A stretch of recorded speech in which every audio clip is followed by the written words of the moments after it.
हो। अब यो तपाईको वृद्ध शरीरबाट हामी यो देशलाई श्रीलङ्कातर्फ लान चाहदैनौँ। तपाईँ आराम गर्नुहोस्, तपाईँ बालकोटमै बस्नुहोस्, बरु तपाईँसँग सल्लाह लिन म आफै बालकोट जाउँला, सिंहदरबार मलाई जान दिनुहोस्। बा बालकोटमै बसौँ, बाले बालकोटमै आराम गरौँ। बाका भिजनहरू, बाका सपनाहरू पूरा गर्ने जिम्मेवारी हाम्रो पुस्तालाई दिउँ। तपाईँ छाप बदल्नुहोस्, हामी देश बदल्छौँ। तपाईँ चुनाव चिन्ह बदल्नुहोस्, हामी। रवि जेलै बसेछ अरे, घन्टी त जेल बस्दैन, राष्ट्रपा त जेल बस्दैन। This is political analysis. I am not in the favour of Rabi Lamichhane and राष्ट्रपा एट अल। म त्यसमा लागेको छैन। This is political analysis.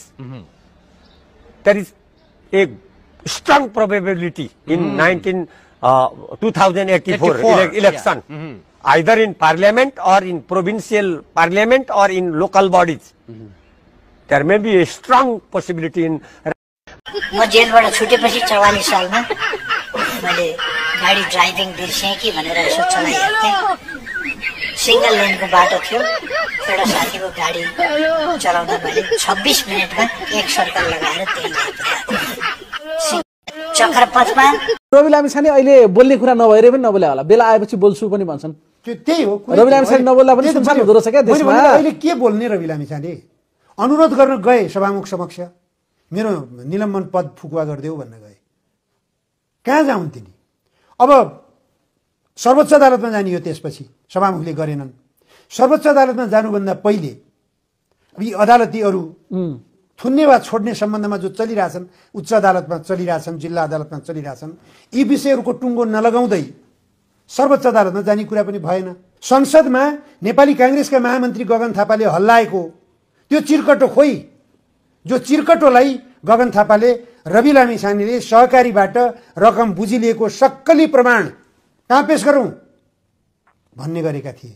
Kulman घिसिङ आफै चाहन्छन् मलाई निकालो यसरी र पछि राजनीतिमा आउनलाई बाटो बन्ला भनेर। अनि त्यस्तो गल्ती त कतै गरेका छैनन् नि त उनले। कतै त्यस्तो गल्ती गरेको भए त नैतिक साहसका साथ निष्कासन गरिहाल्थे नि। छैन, दोष प्रमाणित गर्ने ठाउँ छैन। अझ उनले त राजस्व मारा व्यापारीहरूबाट राजस्व उठाउन आफ्नो प्रतिबद्धता व्यक्त गरेका छन्। पटक पटक पत्राचार काटेका छन्, विद्युत लाइन सप्लाई बन्द गरेका छन्। कर्मचारी जाँदाखेरि टिकाउन नसक्ने, नगएपछि फेरि पठाएन भनेर हारगुहार गर्न मिल्छ भने मानवहरूको नेतृत्व त बालन शाहको होइन भनेको। दोहोऱ्याउनु भयो प्रश्न। फेरि मैले भने नि त तपाईँको, पठाउँदाखेरि अलिकति दक्ष व्यक्ति र निष्पक्ष व्यक्ति, प्रधानमन्त्री केपी ओलीको हितैषी नै किन हुनु पर्यो?